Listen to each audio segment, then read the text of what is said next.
Okay, let's go over the box model exercise. A chance for you to practice the box model information a little bit. Hopefully make it a little less abstract. You have the normal, this is the instruction sheet, of course, which is on Moodle. You have normal kind of instructions about a root folder and so on. Hopefully this is becoming second nature to you. And I've also given you a file to download called boxmodel.html, which you will rename and you will open. There's a bunch of instructions here, 1 through 14 or something, which is fine, and you may follow these like this if you wish, but instead you may want to just watch this video, pause it as you go along, and work along with me, and then you get my explanations and the instructions at the same time. Okay.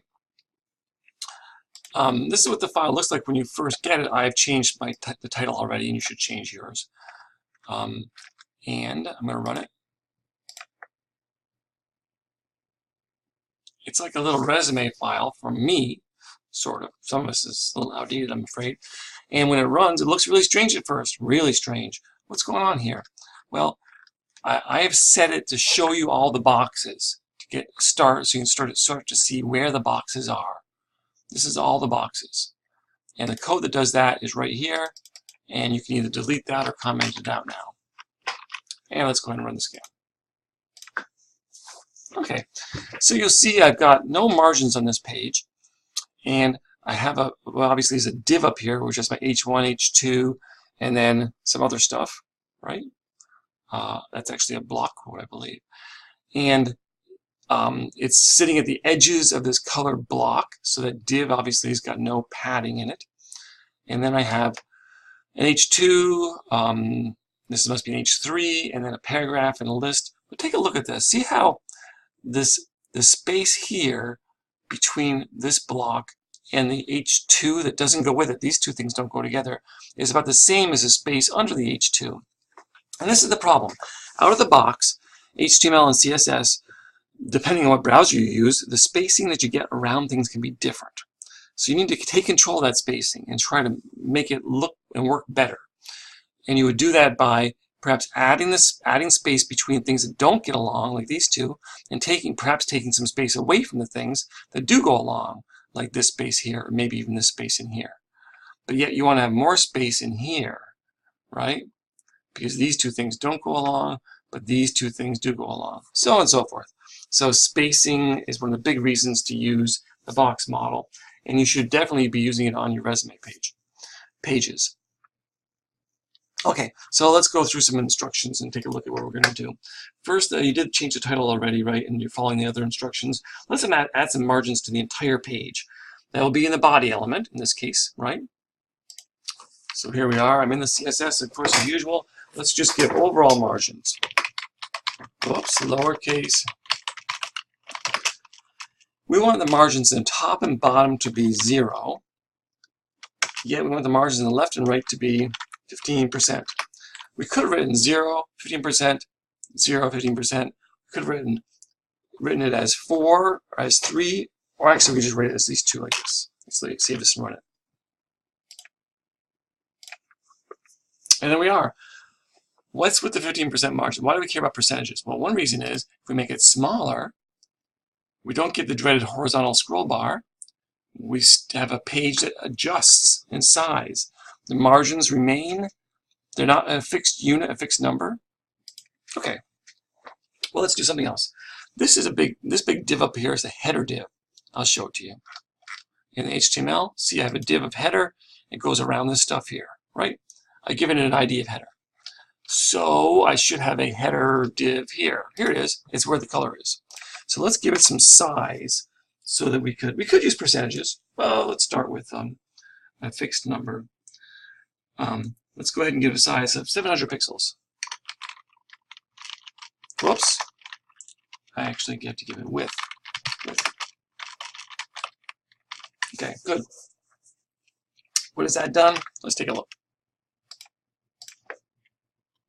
All right, it gave it a set size. One of the problems with using pixels is that now if I make it really small, I do have the horizontal scroll bar. So I could have used percentages, and how would that work? Instead of 700 pixels, I could put in there, 50% or something, and that would have been just fine. but let's leave it like this for now. And I want to make it, I'm going to add some padding around there. I don't like the fact that the text comes right out to the very edges. Let's give padding all the way around at 32 pixels.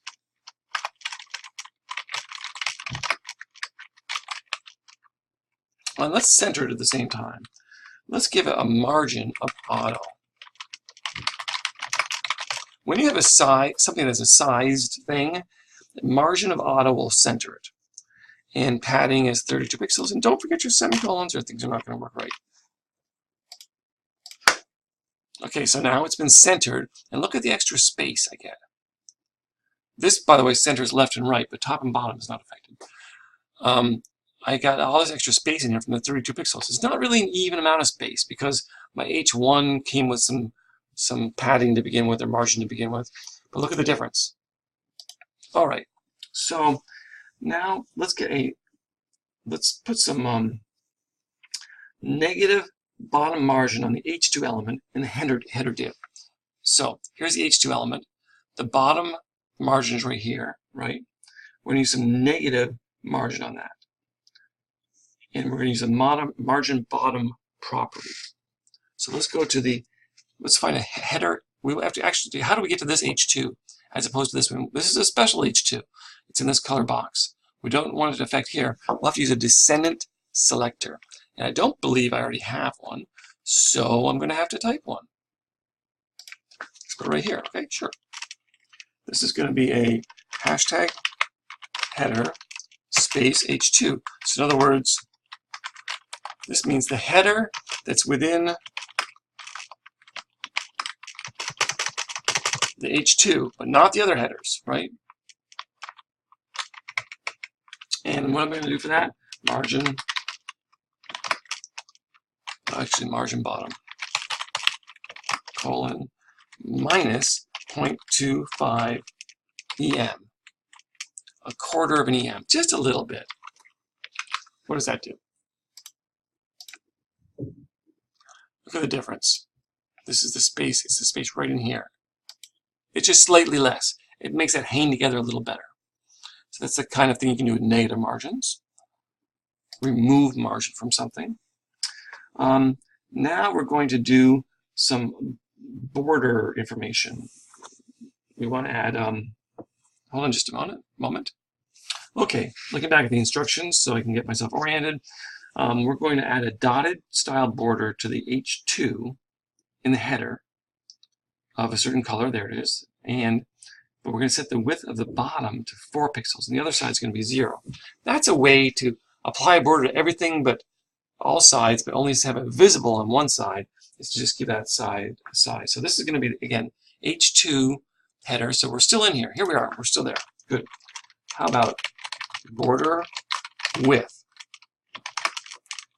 Oops, 0 space 0. So that's TRB. B is 4 pixels. B for bottom and 0. We could have done it. It's not board either. That's better. Border width. Okay, semicolon.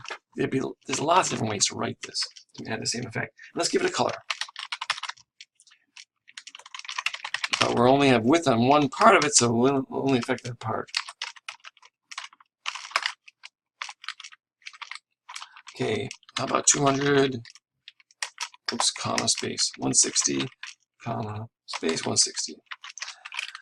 All right, you'll see that color in a minute. And then we'll give it a border, can't spell, style of dotted. So let's save that and run it. So we put a border, a kind of a little grayish border, in that spot right in there. But let's add some bottom margin to the header div, sort of push this away. I think in general, when you have a choice, you want to remove space rather than add. You want to add space to places that could use more, rather than removing spaces from other places. So the more space, the better to some degree. We want the page to be nice and airy. So we're going to remove some bottom margin. And is this in your instructions? Actually, I think it is. I also talk about adding 3 EM of bottom margin to the header div. No, that's where we are. Okay.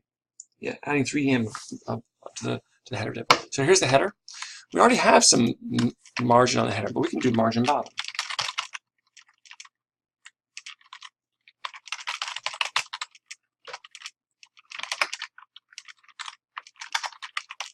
And I can't spell it all today. Let's run that. So we've got this extra space down here, which is nice because this doesn't go with that. Okay, good. Now what are we going to do? So let's put that same border around the entire header, but we're going to use a shorthand code.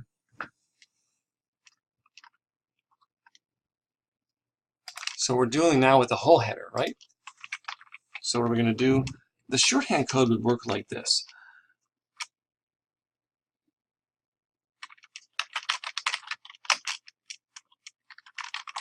For px, dotted, and it doesn't matter which order we write these things, either RGB, or if it's RGB or hex, or even words, I suppose. This is going to be a semicolon eventually here. And what is it? Again, 200, 160, 160. So we're going to save that and run it.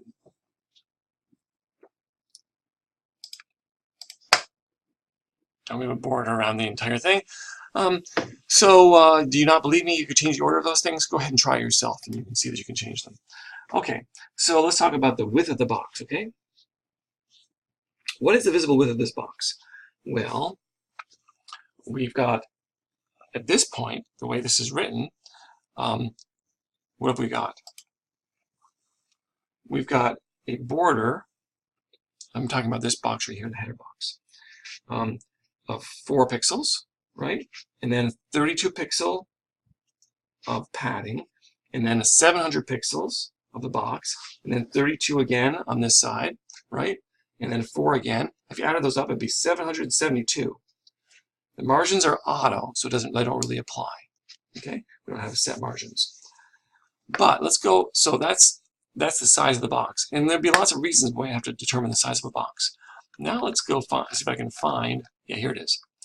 What if we use the other sizing method? Okay, the box sizing method as opposed to the default sizing method. You have in your file, and you can do this also, the code for this. This says all you different browsers use this method, but we have to do 3 different kinds, which is in general 3 types of browsers, which would be Chrome, Firefox, and Internet Explorer. And this covers most of all those and others too. So let's run this. Did I save it?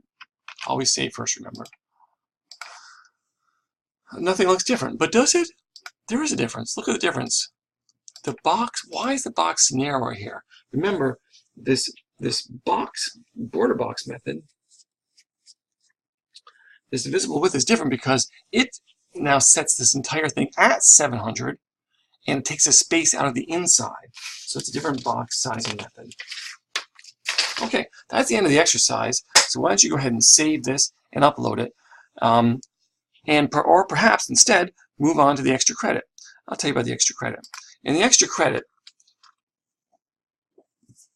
the truth is that most designers don't just go in and take the existing whatever comes out of the box. There's some like default, not border, but margins and padding on many elements. They don't take those and use them and add and subtract to them.